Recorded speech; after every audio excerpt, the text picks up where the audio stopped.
Olá, boa tarde a todos. Eu quero aqui agradecer a sua audiência.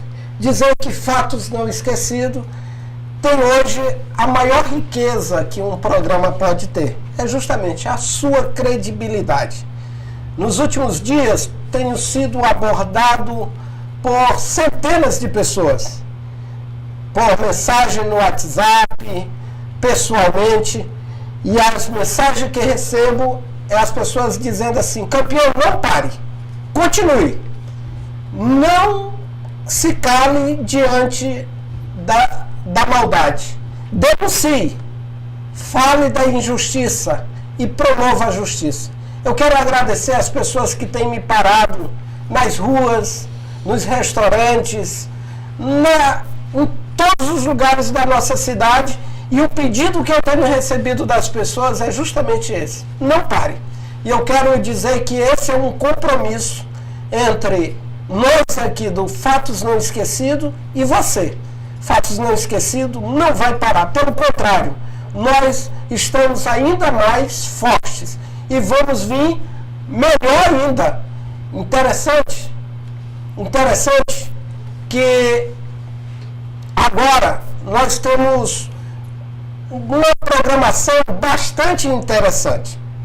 Fatos Não Esquecidos vai agora fazer uma série de entrevistas com os prefeitos do interior do estado de Roraima. Nós vamos discutir as prefeituras e vamos iniciar essa discussão com entrevista com o prefeito de cada município.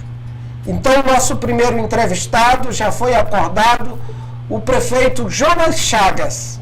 O prefeito Jonas Chagas é o presidente da Associação dos Prefeitos do Estado de Roraima.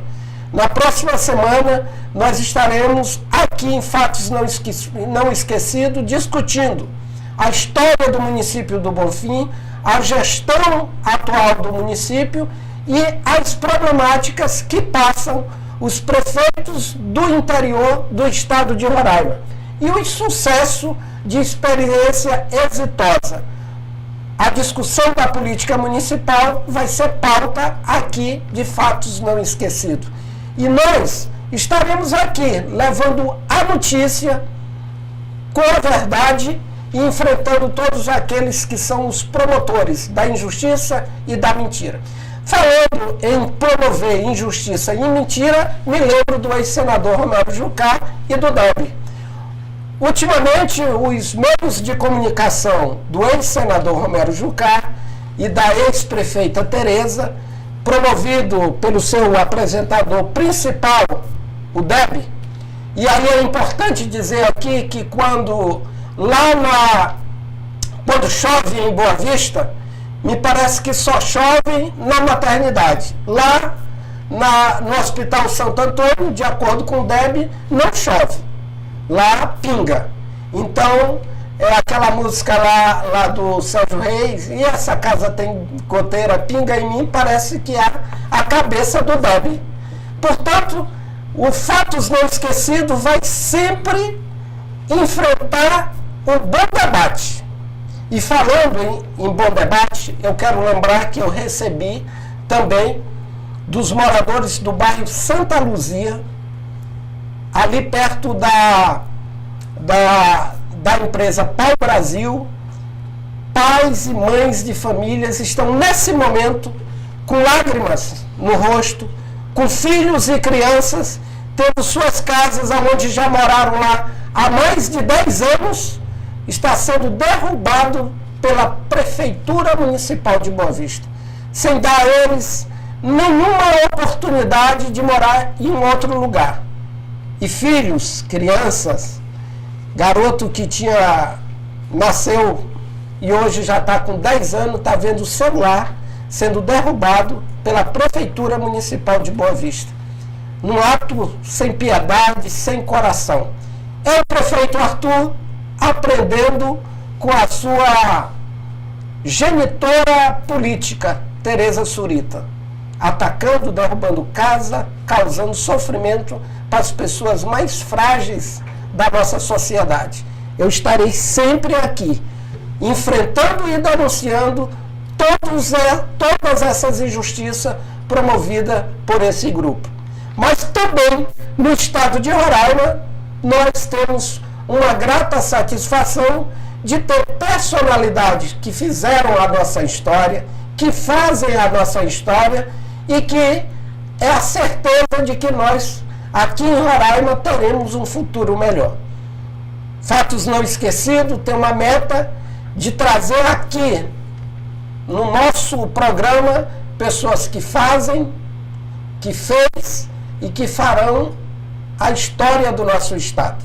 Eu estou aqui com muita alegria, com o campeão mundial de jiu-jitsu, o meu amigo, o meu irmão, Sandro Miranda, o mais conhecido como Sandro Pitbull, está aqui para bater um papo com a gente e nós vamos aqui percorrer a biografia de Sandro Pitbull, saber como pensa um lutador de MMA, um campeão, e com certeza esse nosso programa será muito inspirador para você que nos assiste. Mas antes de fazer a minha primeira pergunta ao meu amigo Sandro, eu quero te fazer um pedido. Não vai custar nada. É você fazer um like aí na nossa página e nos seguir. Vem fazer parte da nossa comunidade. Eu estou aqui com o meu amigo Sandro Pitbull. Sandro, em primeiro lugar, quero deixar aqui o meu agradecimento. Eu estou muito feliz de hoje estar aqui recebendo você para que a gente possa bater esse papo. Eu sou um admirador seu, eu tenho o privilégio de ter a sua amizade e vou iniciar aqui fazendo a minha primeira pergunta. Sandro é natural de qual estado e qual foi a relação de amor que foi construído entre Sandro Pitbull e o estado de Roraima? É isso aí, Fará. Primeiramente gostaria de agradecer pelo convite e falando também aqui ao público, né, que está assistindo esse programa, que o Fará é meu amigo, já tem mais de 25 anos, foi um dos meus primeiros amigos aqui de Boa Vista, desde que eu cheguei. E também agradecer ao programa Fatos Não Esquecidos, que vem esclarecendo, né, todas as dúvidas do povo roraimense de todo o estado, de norte a sul, de leste a oeste. E para mim também, que sou um fã desse programa, que sempre tem esclarecido as nossas dúvidas no meio da política, no meio do social, enfim, abrange todas as áreas. Para mim é uma satisfação poder fazer parte desse programa. E respondendo a sua pergunta, Fará, eu sou natural de Goiânia, tá? Eu pratico esporte desde Goiânia, eu comecei fazendo full contato lá, estudava em Goiânia e em um momento eu passei de ano e minha mãe ficou muito feliz com meu pai e pediu para que eu escolhesse o estado a qual eu fosse conhecer, né? E eu sempre fui amante da natureza, de rio, de pescaria, de estar no mato. Escolhi o Amazonas, onde eu tinha parente lá. E assim foi feito. Eu fui para Manaus, passei 1 ano e 2 meses. Minha mãe me ligava quase toda semana me chamando de volta. Só que era muita opção de pescaria, e eu sempre apaixonado por rio. Até deixei o contato de lado nessa época, que eu tinha um primo lá, que ele tinha um barco, vivia nos rios e eu acompanhava ele. Minha mãe estava para vir para Manaus já para me buscar. E nessa ocasião, chegou um tio meu, Israel, aqui de Boa Vista, foi visitar uma igreja lá de um outro tio, e me fez esse convite para me vir conhecer Roraima. Eu trabalhava de chaveiro, eu trabalhava com chaves, né? Chaveiro, abria porta, carro, fazia chave, fazia tudo. E eu vim conhecer Roraima. Quando eu cheguei nesse estado de Roraima, que eu vi as pessoas, que eu passei a conhecer as suas culturas, os rios, as matas, eu liguei para minha mãe e falei para ela: mãe, a senhora vai passar a ver teu filho agora só de 6 em 6 meses, se me mandar a passagem, porque se não me mandar é de ano em ano, só nos finais de ano, nas festas de finais de ano. Porque eu fiquei apaixonado por Roraima, onde eu escolhi esse estado para me fazer carreira. Voltei às artes marciais aqui, mas isso a gente vai contar para frente. Enfim, Roraima hoje é uma casa que me deu muitas oportunidades, não só para mim, para várias pessoas. Eu vejo esse depoimento, mas se a gente, com o decorrer do tempo, a gente vai conversando, falar. Pois é, sou natural de Goiânia e moro em Roraima já há 24 anos. O Sandro bebe a água do Rio Branco. Aí quem bebe a água do Rio Branco fica, não consegue sair. Roraima realmente é é um estado encantador na sua natureza e mais encantador pela sua gente. Né? Nosso povo é um povo extremamente extraordinário. Sandro, e como foi, antes da gente entrar nessa questão da tua história, do esporte, você sempre foi uma pessoa muito querida aqui no estado de Roraima, muito respeitado, inclusive pela classe política. E nós tivemos aqui vários governadores do estado de Roraima que tiveram uma amizade pessoal com você, que a gente vai destrinchar aqui de um por um. É verdade. E eu quero aqui te fazer uma pergunta. Como foi o teu primeiro encontro com o ex-governador Otomar Pinto, o nosso herói Otomar de Souza Pinto? O inesquecível governador, né, Otomar de Souza Pinto. O nosso encontro foi bastante interessante. Um negócio assim que eu nem esperava. Na família do Otomar, eu conheci primeiro a filha dele, a Marília Pinto, né, que era casada com o Kleber Filgueiras, que é um empresário hoje aí no ramo da construção civil, e era genro do brigadeiro. E o Kleber Filgueira, ele sempre foi envolvido com esporte. Ele era capoeirista, hoje mestre índio, né, da capoeira, e ele sempre foi apaixonado pelo MMA, que é o Vale Tudo hoje, e o jiu-jitsu também ele sempre tem acompanhado. E ele é um cara que sempre nós fortalecemos muito a nossa amizade, porque eu treinava boxe lá no Ronaldo e ele também, ele passou a ser da equipe, e nisso a gente fortaleceu a nossa amizade, né? E nessa época foi quando o Otomar assumiu o governo, na época do Flammarion, que o Flammarion foi governador durante 2 anos, e o Otomar assumiu depois desses 2 anos, e a gente quando eu conheci o governador Otomar, foi em uma luta que eu fiz contra o aluno do Fortaleza, do Vitor Belfort. O nome dele era Fortaleza, um adversário muito forte, cara que já vinha ganhando aí várias lutas, já tinha mais de 40 lutas, e eu estava na 6ª luta, entendeu? Para vocês verem como o povo de Roraima, eu já me considero roraimense, né? Tem muita raça e muita vontade de vencer. E eu tô lá no aquecimento, aí chega o Kleber, o baldezinho lá, sentou pro Santo, tu não vai acreditar. Eu falei, o que foi, Kleber? Ele falou para mim assim, olhando no meu olho, assim, o governador tá aí para ver tua luta. Porque a minha luta era a principal, devido a ser uma luta num desafio, diferença de peso, ele tinha 96 quilos, eu estava com 85, tá? Era 11 quilos de diferença, mas assim, eu sempre aceitei esse desafio. Depois a gente vai falar do Mondragão, que ele estava 46 quilos mais pesado que eu. Às vezes a gente dá uns tilt assim na cabeça, mas é pra gente se desafiar. E quando ele me falou aquilo, que o Otomar estava no ginásio, eu fiquei sem acreditar. Eu falei, Senhor Jesus amado, será que vai ser hoje que eu vou pegar a porrada aqui? Porque eu já fiquei nervoso. Eu ia lutar, quem estava me assistindo? O governador do estado, a maior figura de um estado, estava lá na arquibancada me assistindo. E quando eu entrei, gente, ele estava do lado ali, quem conhece o ginásio Hélio Campos, sabe onde fica ali os radialistas, ou então a direção dos campeonatos, ele estava bem no centro. E quando eu entrei cantando o hino, eu olhei para o lado, estava lá o brigadeiro, carequinha, com as perninhas aqui assim, eu lembro até o modelo que ele estava daquele jeitinho que ele sempre ficou, encolhidinho assim, e atento, né? E conversava sempre com o Kleber. O Kleber saiu de lá e foi lá falar com ele, agora é o Santo que vai lutar aqui. Então a gente não tinha esse contato, eu não tinha assim, essa intimidade. Ele falou, a principal é esse aí, qual é? O carequinha? O carequinha falou, é isso aí mesmo.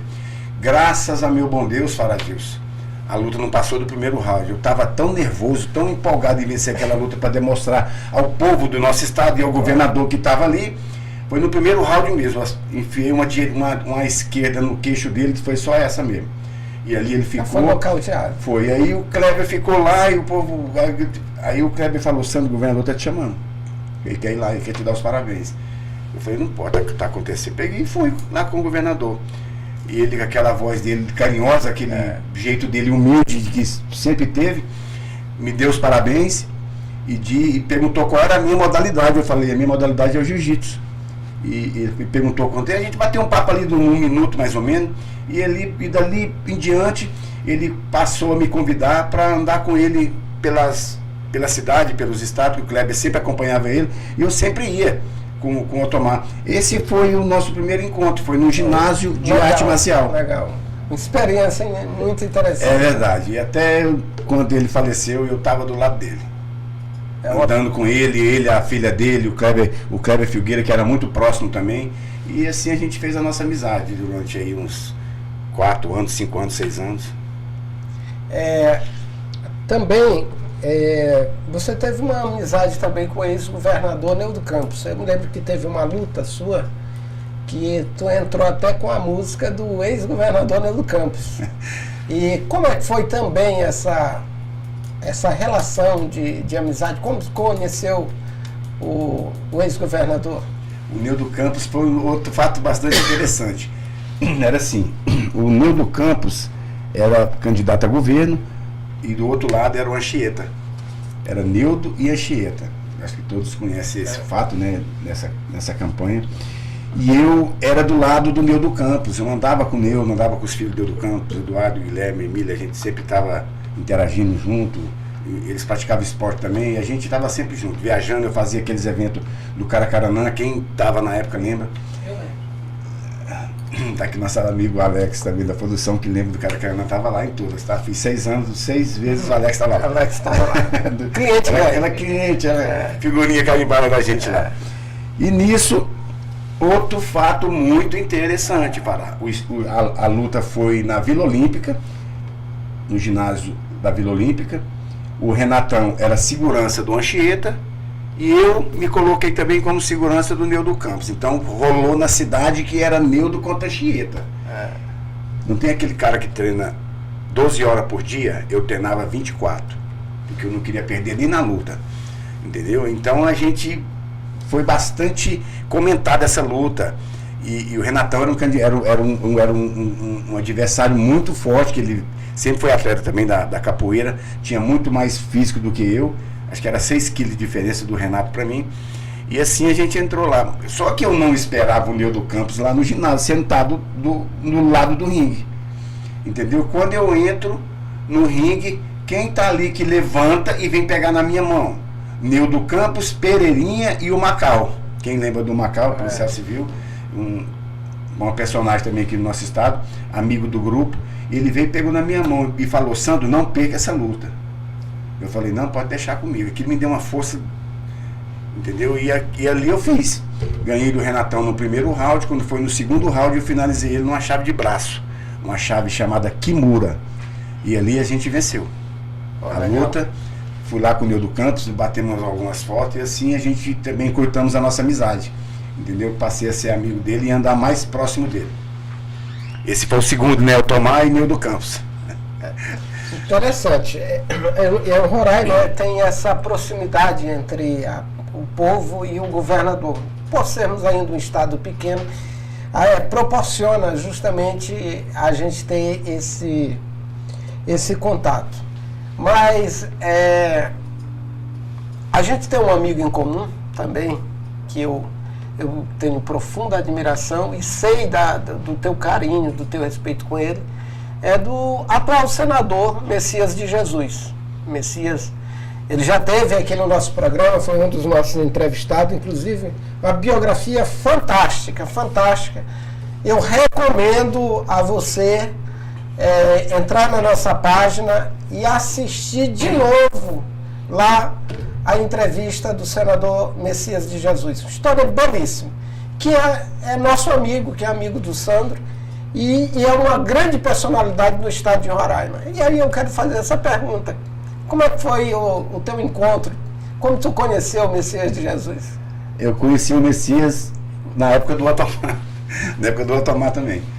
E desde lá, que ele era deputado estadual, na época, eu venho acompanhando ele. 3 anos, 3 mandatos dele, eu trabalhando com ele, sendo amigo dele, da família. Entrou o Jonathan também, comecei a acompanhar o Jonathan de Jesus. Sou amigo da família, tem a Darbilene, tem o Leleco, que é o filho mais novo, tem o Arthur, que é o filho do meio, e tem outros filhos também que eu não me recordo agora. Mas assim, eu e o Messias, a gente tem uma amizade muito curta, uma amizade muito estreita, que eu sempre vou tomar café com ele, bater um papo, às vezes ele me chama lá para saber alguma coisa do esporte, como é que está o jiu-jitsu no estado, que ele sempre foi apoiador dos meus projetos. A maioria dos governadores sempre teve essa preocupação com o esporte roraimense, porque, querendo ou não, é uma modalidade que sempre tem trazido alegria para o nosso estado, onde o jiu-jitsu tem vários e vários campeões. Porque Roraima, se os políticos bem entender, Roraima é um celeiro de atleta, Faradilson. Estou te falando porque eu sempre fui do esporte, não só no jiu-jitsu. Entendeu? O que falta no esporte roraimense é somente esse apoio. E o senador, como está falando, ele sempre teve essa preocupação. Tanto é que o Jonathan sempre fez o Peladão, que é onde reúne todos os atletas de futebol de Roraima e faz aquele campeonato gigantesco com boa premiação, incentivando o esporte. Tanto que aqui já saiu vários campeões que jogaram, o Rigoberto, hoje o Thiago Maia joga no Flamengo, e assim vai. E não só no futebol, no jiu-jitsu também, a gente tem várias personalidades mundiais, conhecidas como o Herbert, como o Hulk, entendeu? No futebol feminino, nós temos o Roraimense que está na seleção brasileira hoje. Aí você vai vendo, entendeu? Então é fácil a gente identificar esses atletas do esporte roraimense, porque não sei porque o norte, esses atletas têm mais garra, porque Roraima, em vista dos outros estados, tem 400 mil habitantes a cidade, onde São Paulo tem milhões, onde Manaus tem milhões também, em proporção de pessoas, Roraima é gigantesco, porque sempre saíram muitos atletas bons que representaram bem o estado. E o nosso senador Messias, meu amigo, quero até mandar um abraço para ele, se ele estiver assistindo, e dizer que o esporte roraimense, ele só tem a agradecer pelo apoio dado pelo senador, pelo Jonathan, e hoje pelo governador Antônio Denário também, que sempre, nos meus projetos, ele sempre apoiou. Já forneceu uma van para a gente carregar atleta, buscar os atletas na casa, porque a gente tinha horários à noite, e tinha criança que treinava à noite, menor que treinava à noite. E ele teve essa preocupação, nos doou uma van para que depois do treino a gente fosse deixar cada atleta na sua casa, que era de menor. Pô, que legal. Então isso é uma visão que os verdadeiros políticos veem. Não é todos os políticos que veem isso, mas esses estão de parabéns, e é que a gente espera que os outros também tenham essa visão. Porque Roraima é um celeiro, Faradilson, de atleta. Basta ter esse incentivo, esse apoio. Sandro, e como foi a tua relação com o esporte, com a luta? Até mesmo, eu queria até ouvir a tua opinião, porque ainda há muita gente na sociedade que imagina que quem pratica a arte marcial pratica para ser violento. E que a filosofia da arte marcial não é ser violento. E aí eu queria ouvir aqui a tua opinião, primeiro com relação a justamente isso. Qual a filosofia da arte marcial e como foi a tua relação, tua primeira vez que você se sentiu vocacionado para ser um lutador? Faradilson, como eu te falei, em Goiânia eu fazia full contato. Full contato é uma arte de contato, ela é de chute e de soco. Então são golpes traumáticos que machucam muito. Causa lesões, causa fratura, causa corte, causa hematomas fortíssimos, entendeu? E eu fiz 3 anos full contato. Quando eu vim para Boa Vista, quando eu viajei, eu parei de fazer o full contato. E quando eu cheguei aqui em Roraima, eu procurei uma academia para mim fazer musculação, que eu nunca fui muito fã de musculação. Sempre gostei, sempre coloquei como alternativa do jiu-jitsu hoje e do MMA, tá? É muito bom a gente fazer musculação, só que eu não me adaptei. Como eu não me adaptei ao karatê, como eu não me adaptei à capoeira, não é que seja esportes que eu não gosto, que eu não vejo futuro, não é por isso. O meu corpo não adaptou a essa modalidade. Entendi. Entendeu? Porque a gente tem que ter mais gingado, e eu era muito duro, muita força, é a vocação. Eu acho muito interessante a capoeira, os movimentos. É uma arte bonita. É uma arte bonita demais, tradicional do Brasil. Que nem o karatê. É a primeira arte, a arte marcial brasileira da origem do Brasil, a capoeira. É a capoeira, isso. E eu valorizo muito. Tenho muitos amigos na capoeira, tenho muitos amigos no karatê. Só que eu tentei fazer e não me adaptei. Ia ficando para trás. Diferente do jiu-jitsu. Tem um atleta em Roraima, ele é de Manaus, se chama Antônio Souto. O apelido dele é Gordo. Quando eu cheguei, eu tinha vários amigos que praticavam jiu-jitsu, só que eu não tinha interesse, nunca tinha nem ido. Não que eu falava, jiu-jitsu é um esporte de agarrar homem com homem. Nada a ver, não foi por esse lado. É porque eu não me sentia vocacionado naquela época. Só que como eu vi o Gordo sendo campeão brasileiro, eu falei, caramba, como é que é esse esporte de jiu-jitsu? Aí eu me interessei. Aí tinha um professor aqui, que acho que ele é um dos precursores também do jiu-jitsu aqui no nosso estado, que se chama Pascoal Duarte. Ele é faixa preta, hoje acho que é 8 graus já está perto de pegar a faixa coral. Não, pegou a faixa coral, minto. Ele já é coral, agora não sei se é 2 graus ou se é 3 graus. Coral é depois da preta. Explicando aqui, depois que você pega 8 graus, você já vem, no 9º grau tu já pega a faixa coral. E eu procurei o Pascoal para mim praticar esse esporte. Fará, eu me dei tão bem com o jiu-jitsu, que é um esporte que não tem golpes traumáticos, você não pode dar soco, você não pode dar chute, como a maioria das pessoas já conhece. É só imobilização, tá? Torções e finalizações, em golpes que você obriga o teu oponente a dar 3 tapinhas, tá? Você deu 3 tapas, a luta está encerrada, está acabada. Ou então tem também pontuações, que você no decorrer da luta, criança varia de 3, de 4, de 5 minutos, o adulto é de 6, 7, 8 e 9 minutos, até 10, dependendo do campeonato. E o jiu-jitsu, na minha vida, foi um esporte que eu me adaptei muito rápido. Com 2 meses de jiu-jitsu, faixa branca, eu fui lutar um dos campeonatos no polo mais forte de jiu-jitsu, que era o segundo mais forte. O primeiro era São Paulo, no mundo, porque o jiu-jitsu no Brasil é o polo mais forte que tem, onde tem os melhores atletas, onde tem as melhores escolas no Brasil. E São Paulo era o primeiro polo, onde tinha as maiorias das academias. Depois Rio de Janeiro também, que a família Gracie se instalou no Rio de Janeiro. Depois eu vou te contar a origem do jiu-jitsu aqui no Brasil. E Manaus era o segundo polo, onde tinha vários atletas campeões mundiais que já estavam superando São Paulo. E eu fui participar desse campeonato chamado Copa Oswaldo Alves.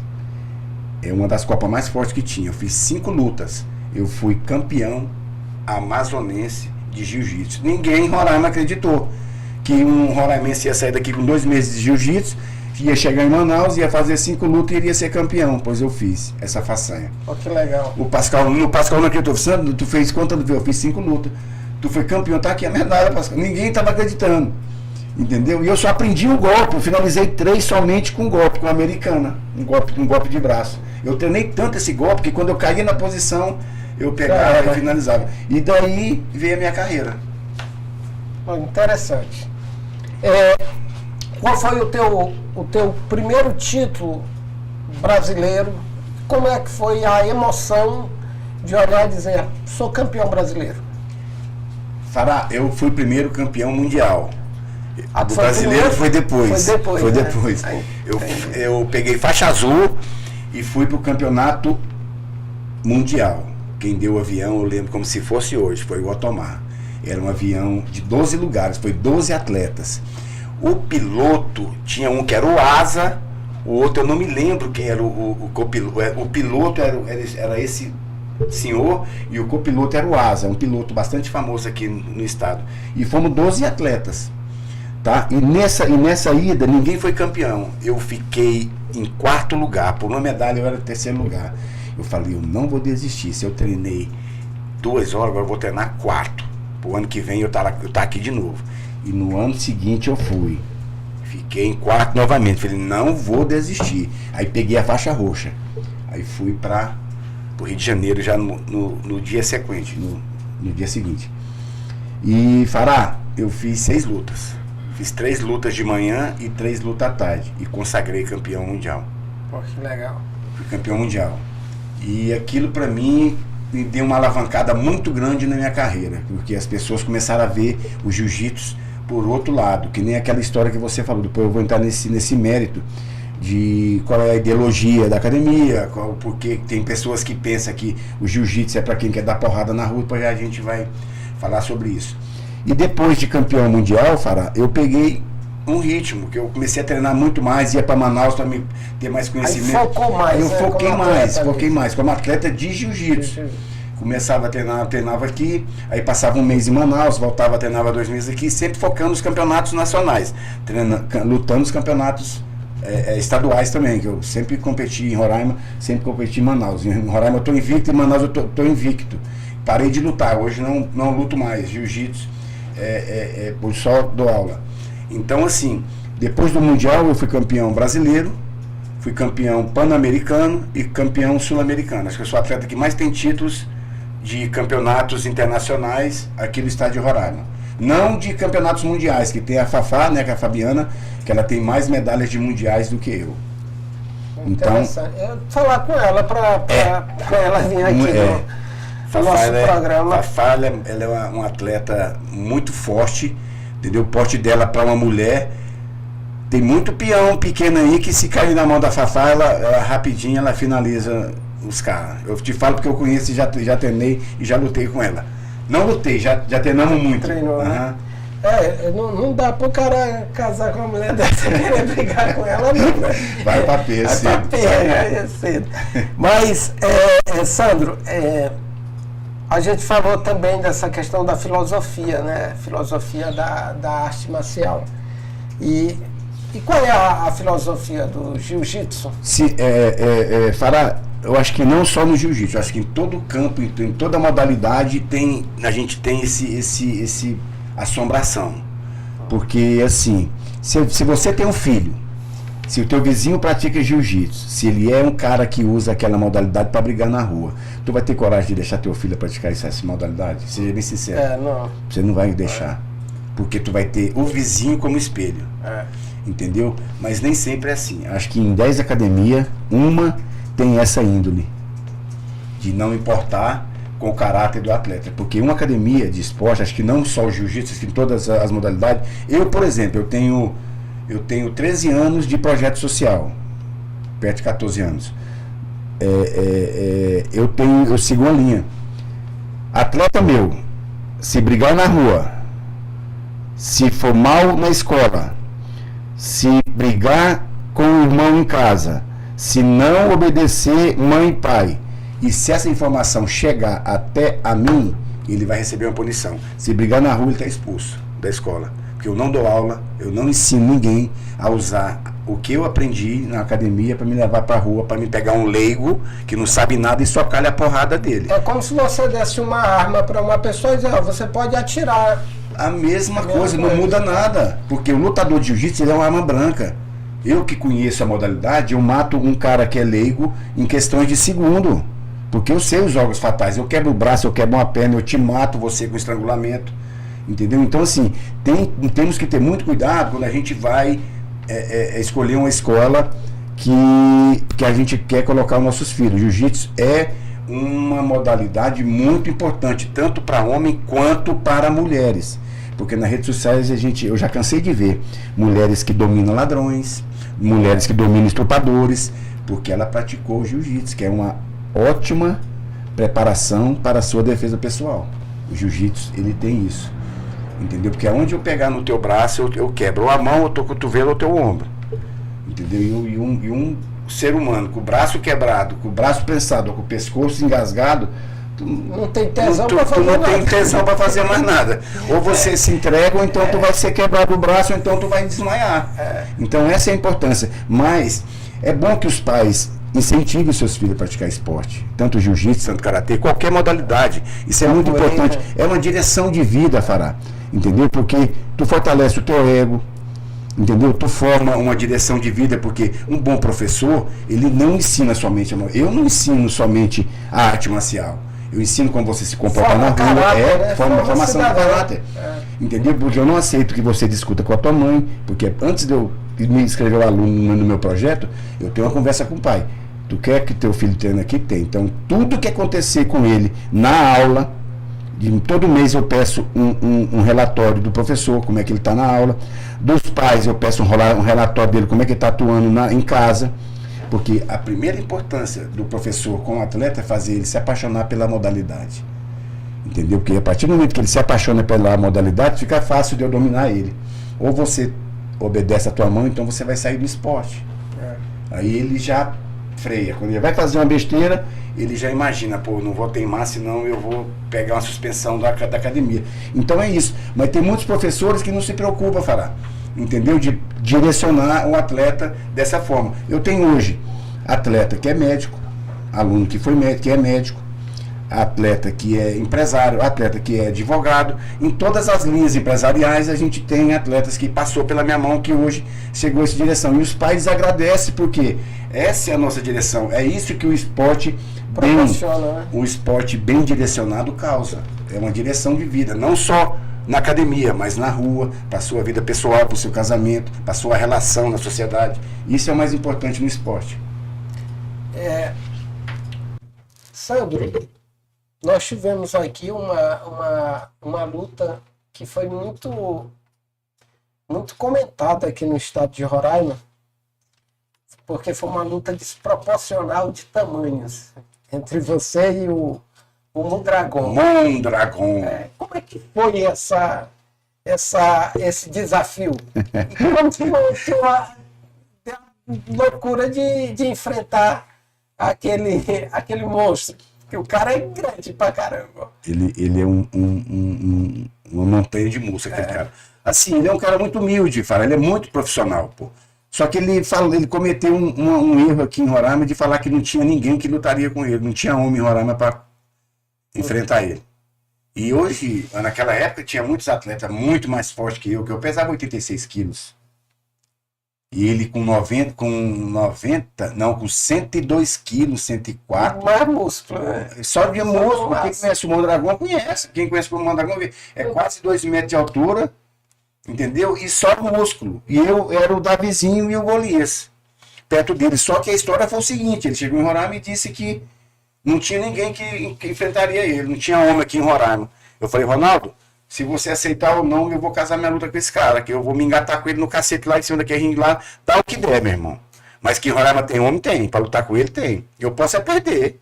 Ele pode dar um murro na minha cabeça de arrancar minha cabeça, mas que eu vou estar lá em cima do ringue, eu vou. E muitos amigos meus não acreditavam que eu iria subir. Entendeu? E via eu treinando todo dia, perdendo peso, e quanto mais eu treinava, mais eu perdia peso. E ele treinava pouco, ele já era musculoso, e ele só ia crescendo. E eu lutei com ele pesando 86 quilos, e ele com quase 105 quilos. Quase 40 quilos de diferença entre eu e ele. Quando eu entrei no ringue, que foi uma das lutas que mais deu gente no ginásio Totozão, foi no Totozão. Colocou mais, foi o evento que mais deu gente no Totozão. Deu mais gente do que o campeonato, a seleção de handball que teve aqui no Totozão. Deu mais gente do que. Deu quase 8 mil pessoas nessa minha luta com o Mondragon. Parece que a seleção de handball deu 5 mil e pouco, a minha deu quase 8 mil pessoas. E tá lá, eu subi em cima do ringue. Eu nunca tinha visto ele de frente, assim, pessoalmente, nunca tinha visto. Tô lá de costas para aí, chamaram ele, tá lá, e eu não costumo andar o meu adversário. Na hora que fala, vamos ver. E o Ronaldo falou, Santo, vamos fazer uma estratégia de luta, é o seguinte, tu vai agarrar, vai derrubar e vamos cansar ele no chão. Fará, aqui tava na minha cabeça automático. Focado. Automático, eu tava pronto para fazer aquilo. Ele não ia deixar de bater a costa no chão. Eu não sei depois o que ia acontecer, mas que eu ia derrubar ele, eu ia. E aquilo daquele jeito foi. Cara, quando ele entrou, o ginásio faltou cair. Eu senti assim o chão tremer. Quando ele subiu lá, que eu olhei para aquele homem, eu falei, o que eu tô fazendo aqui em cima? Mas é sério. A gente que luta, a gente. Cara, o psicológico é treinado para aquilo, para pegar porrada, para dar porrada. Porque se eu ganho, eu ganhei de um bom. Se eu perco, eu perdi por um bom. Eu não tô batendo um moleque menor do que ele. Então não ficou feio para mim. Entendeu? Nem ficou feio para ele, porque Sandro Pitbull era o nome em Roraima. Ainda é o nome em Roraima. Não para lutar, mas conhecido assim, eu acho que eu sou muito conhecido aqui no estado. Aí começou a luta. Eu falei, como é que o Ronaldo Santos não sai da nossa estratégia? Quando começou a luta, eu comecei a rodar do lado dele. Parecia assim que eu estava correndo de um. Tem assim, quando tu bota. Eu não tenho nem como comparar um Mondragon assim, perto de mim, eu correndo para ele não me pegar. E ele se armando. E ele se armando para me dar um soco, o que eu sabia que ele queria me dar só um soco. Se ele me acerta, onde pegasse, onde pega, não batia, quebrava. E eu correndo. Só que ele não esperava que eu sou muito rápido. Entendeu? Na luta eu sou muito rápido. O lutador de jiu-jitsu, ele tem isso. Ele é muito rápido. A explosão dele é mais rápida do que o cara que tem aquele tanto de músculo. Ele é mais lento. Pascal, é aquilo que eu fiz. Quando ele armou para fazer, eu entrei na cintura dele. Travei aqui assim, passei a perna e nós fomos pro chão. Eu pensei que o ginásio ia cair. Entendeu? Que o povo gritou, vibrava tanto. Porque geralmente numa luta, Fará, tu pode ter certeza. Ou no jogo de futebol, a metade vai para ver você ganhar e a metade vai para ver você perder. É, porque tu não agrada todo mundo, meu irmão. Entendeu? Mas eu já sabendo disso, em todas as minhas lutas, que se eu ganhar, eu vou agradar a metade. Se eu perder, eu vou agradar a outra metade. Então assim vai. Quando eu derrubei no chão, eu acho que a metade gritou porque eu derrubei e a metade gritou porque eles tinham se derrubado. Não estava acreditando. Fará, sem brincadeira nenhuma. Geralmente o cara que derruba o outro no jiu-jitsu, ele abraça a cabeça, abraça o peito aqui e ali está travado. Eu tenho força, Fará. Eu tenho hoje 96 quilos. Eu tenho força para o cara sair da minha pegada no chão, dá trabalho. Ele colocou a mão por baixo da minha barriga aqui assim, ó. Eu deitado, né, em cima dele aqui nos 100 quilos. Ele me jogou em pé. Tu tá achando que é brincadeira? Ele fez assim, ó. Me jogou em pé. Eu falei, eu só não fiz o Pai Nosso. Eu só não fiz o Pai Nosso. Sabe, eu só não fiz o Pai Nosso, mas... Agora, eu olhei pro Ronaldo e agora? Ele vai de novo. Aí eu pensei comigo assim, vai de novo, né? Tá aqui. E aí começou, tá de novo. Falei, me deu um soco. Falei, se pega na cabeça, acho que tinha matado. Pegou de resbala, que eu fui rápido. Eu abaixei rápido e já cinturei de novo ele. Aí nós fomos para as cordas, só que ele não caiu 100%, ele ficou engatado na corda e eu queria derrubar ele aqui assim e ele não caía. Ele botou a mão nas cordas assim e foi levantando. E eu agarrado na cintura dele, aquele monte de músculo levantando, não tinha nem possibilidade nenhuma de eu segurar aquele homem. Ele foi levantando. A primeira oportunidade que ele teve, ele me encaixou uma guilhotina. 2 minutos e 44. E com essa mão direita. Encaixou a guilhotina. Eu lembro direitinho que ele pegou aqui, ele apertava a minha cabeça. Eu pensei que ele já ia explodir a cabeça e ia voar sério para todo lado. Só que ele levantou ainda. Quando ele levantou com meus... Porque tem uma posição nessa guilhotina que o cara derruba o outro. Só que ele é tão alto e tão forte que ele tirou meus pés do chão. No que ele tirou meus pés do chão, tirou toda a minha possibilidade de defender. E eu pensei assim, eu não vou morrer aqui não, mano. Não tem como sair. Então, perdi a luta ali. Mas eu honrei Roraima, eu honrei meu nome, eu honrei a academia e eu honrei os roraimenses. Sem dúvida. Porque ele chegou lá dizendo que não tinha homem. Tinha um homem fraco, mas tinha, que fui eu que fui lá. Pode ter ganhado, mas pra mim eu ganhei, porque eu tive coragem de enfrentar. Porque enquanto os muitos lutadores e muito mais fortes que eu, não teve a coragem, eu tive. Ronaldo, só que o incentivo do nosso professor é muito legal, Pará. Tu morre de rir. Tu perdeu, cara, tu foi bem, ó. Como é que eu fui bem, menino? Quase arranca na cabeça. E essa é a história do Mondragão. Mas honrei o Estado. Não, Sandro, você é um vitorioso. Mas deixa eu te falar uma outra coisa. Você tem um projeto que é o pulsar do teu coração. A gente sabe da tua vocação da luta, mas é um lutador que é um professor. E que a arte de ensinar é uma das mais nobres das profissões. Seja o professor na questão educacional, seja da arte marcial, o professor sempre é uma profissão a mais nobre de todas, porque é ela que passa valores e conhecimento para a geração seguinte. É verdade. E você tem um projeto muito interessante. Como é esse projeto e como é que ele está hoje? Como é que ele foi? Eu vou recapitular. Como ele iniciou, como tu iniciou esse projeto e como ele está hoje? Esse projeto social, Fará, ele começou na época do governador Tomar. Eu falei, quando eu peguei a faixa preta, né, do Oswaldo Alves, que hoje falecido, era o mais graduado do mundo. O Kleber Filgueiras, muito meu amigo, e hoje era faixa marrom há 4 anos. Um faixa marrom passava aí 2 anos só de marrom, só que o Pascoal, ele demorou a me dar essa faixa preta. eu falei com o Kleber, eu já não treinava mais com o Pascal, já era professor de jiu-jitsu, mas na faixa marrom, e eu precisava da faixa preta e alguém responsável, graduado, para me sustentar como professor. Porque hoje em dia está muito complicado o jiu-jitsu aqui no estado. Porque só pode dar aula de jiu-jitsu um faixa marrom ou um faixa preta. O marrom fiscalizado por um preta. Hoje em dia tu vai em academia aí, tem faixa azul dando aula. Tem faixa roxa dando aula. Entendeu? E essa linha, a gente não... Eu, no meu caso, não sei outro professor, estou dizendo eu aqui, Sandro Pitbull, tá? Faixa preta é 4 graus. Eu não indico você colocar o teu filho em uma academia onde tem um atleta faixa azul ou faixa roxa dando aula. Entendeu? Porque para mim pegar minha faixa preta, eu demorei 12 anos para me pegar minha faixa preta, para mim ser um professor autorizado a dar aula. O Oswaldo Alves veio do Rio de Janeiro, é um amazonense, morava no Rio de Janeiro. O Kleber pagou a passagem dele, pagou o hotel para ele vir me graduar. Aqui em Roraima. Tá? Eu tenho muito orgulho hoje, Deus o tenha, nosso mestre, grande mestre, Oswaldo Alves, lá num bom lugar. E então, assim, eu, na minha concepção, no meu conhecimento, eu não indicaria um pai, um responsável por um jovem, uma criança, colocar ele em uma academia onde tem um faixa azul, uma faixa roxa dando aula, que é um cara que não está preparado, não está maduro para ter o conhecimento que tem um professor faixa preta hoje. Porque para você chegar na faixa azul hoje, tu pode passar 6 meses. Para você pegar uma faixa roxa, tu pode passar 1 ano e meio.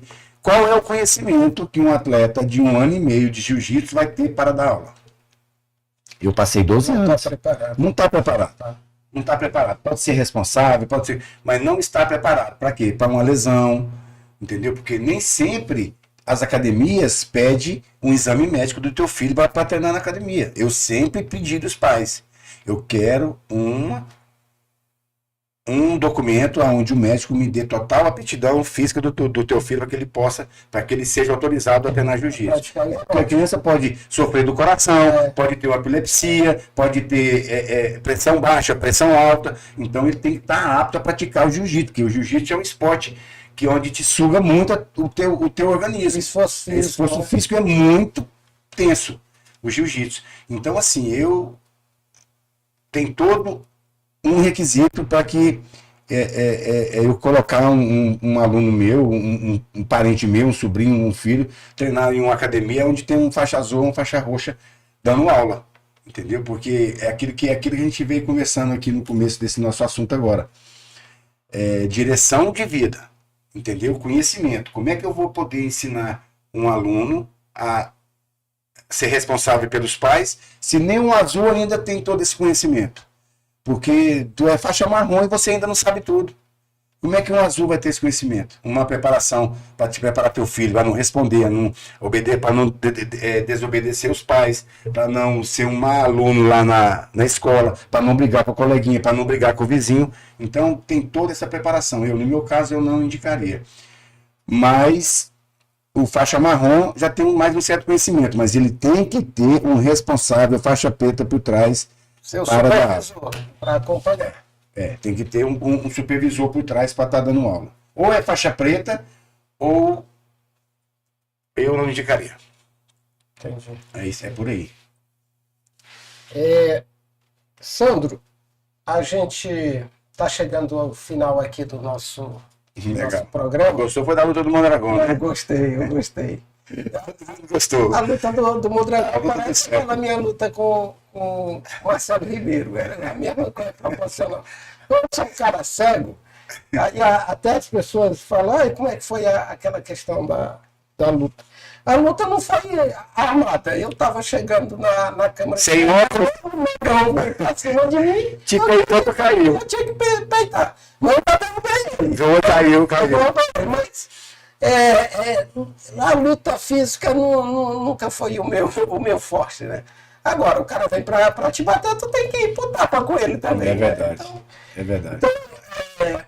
Mas, Sandro, eu quero aqui deixar aqui o meu agradecimento pela tua vinda aqui no nosso programa. Dizer para a nossa população que o Sandro vai ser um parceiro aqui do Fatos Não Esquecidos. Nós vamos dinamizar muito a questão do Fatos Não Esquecidos. E o Sandro vai ser um um membro da nossa equipe que vai estar sempre conosco, discutindo as coisas importantes do estado de Roraima, dando suporte no nosso programa. E eu, Sandro, eu tenho assim um carinho muito grande por você. Uma vez, aí vem a questão de amizade. Nós tivemos um ato de um enfrentamento. No final da tarde teve, numa área que a gente estava pedindo para ser regularizado, que hoje é um bairro. E a gente estava, eu, Sandro, o ex-vereador Dunga, que por sinal foi um excelente vereador do município de Boa Vista, e nós tivemos uma situação com enfrentamento que um marginal pegou uma arma e veio contra mim. E eu não estava vendo esse marginal. E ele, drogado, e o Sandro, entre a arma, o marginal e eu, o Sandro veio e se colocou no meio. Ele não se colocou no meio com muito carinho, não. Ele dá uma pedrada nesse cara, que eu vi a arma caindo para um lado, o cara voando para o outro. E quem faz isso é amigo. E eu tenho esse defeito, eu tenho gratidão com aqueles que me têm carinho. E você, Sandro, você tem da minha parte todo o meu respeito, toda a minha admiração. E se há uma das pessoas que eu gosto de estar do lado, conversando, com a sua inteligência, com a sua história, o seu exemplo, você tem aqui no Fatos Não Esquecidos esse apresentador que é seu fã. E muito obrigado por ter vindo e muito obrigado pela sua amizade. É isso aí, Fala Deus. Primeiramente também, finalizando, queria agradecer pela tua amizade também, pelo teu companheirismo. A gente já se conhece há muito tempo, como você já deixou aí bem claro, né? E também queria agradecer aos meus parceiros, a minha irmã Rosíris, a meu filho Edinho, meu filho Lucas, que está em Brasília também, que é um dos atletas do jiu-jitsu, que já teve o conhecimento, já tem 17 anos.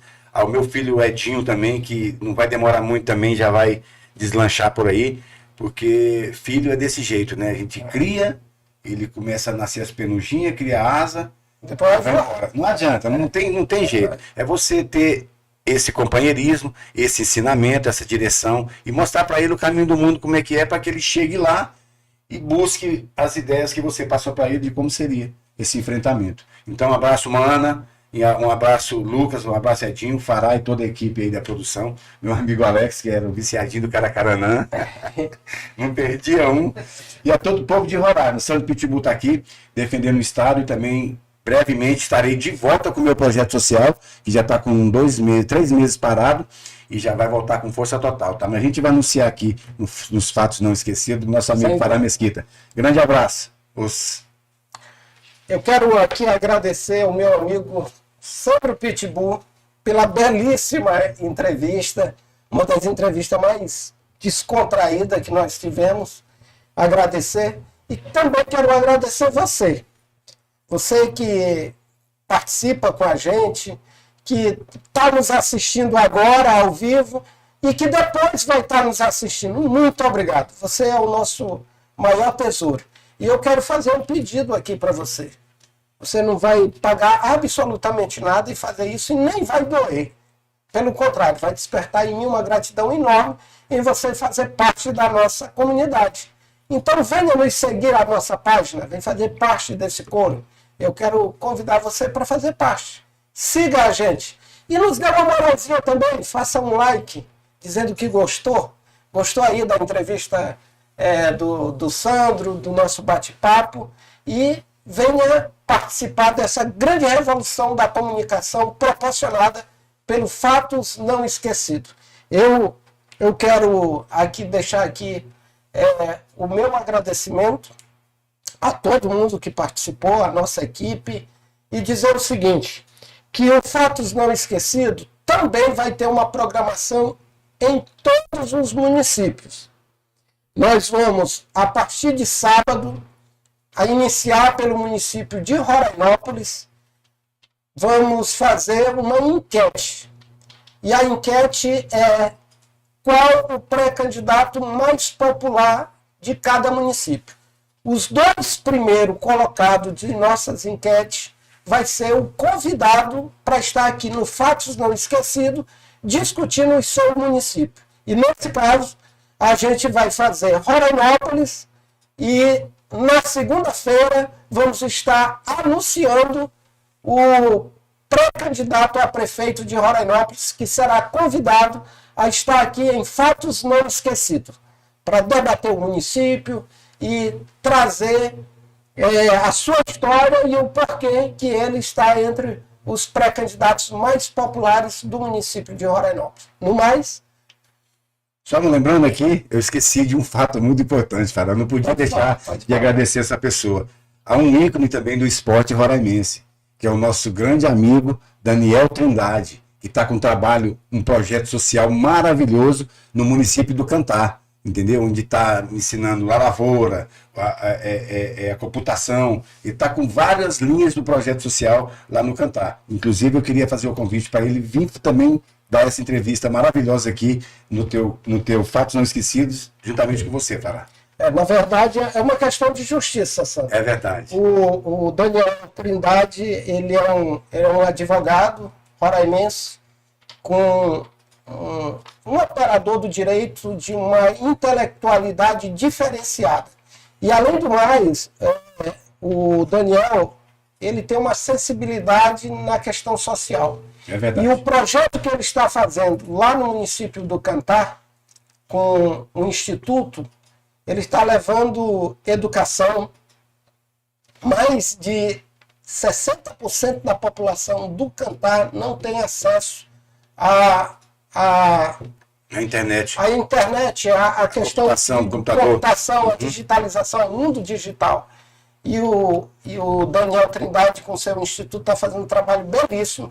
Eu vou agendar com ele a partir dessa semana e você vai conhecer figuras no estado de Roraima que estão fazendo história, que estão mudando vidas. E entre elas está o meu amigo, meu irmão, Daniel Trindade. Vocês vão ficar maravilhados com um projeto que está sendo feito no município do Cantar, que está mudando vida, alcançando pessoas e gerando cidadania. Eu quero aqui justamente isso aqui. Terminar com uma frase do profeta Isaías. Ele disse que o nobre projeta coisas nobres e na sua nobreza perseverar. Eu sou Fará Mesquita e isso é fato, não é fake.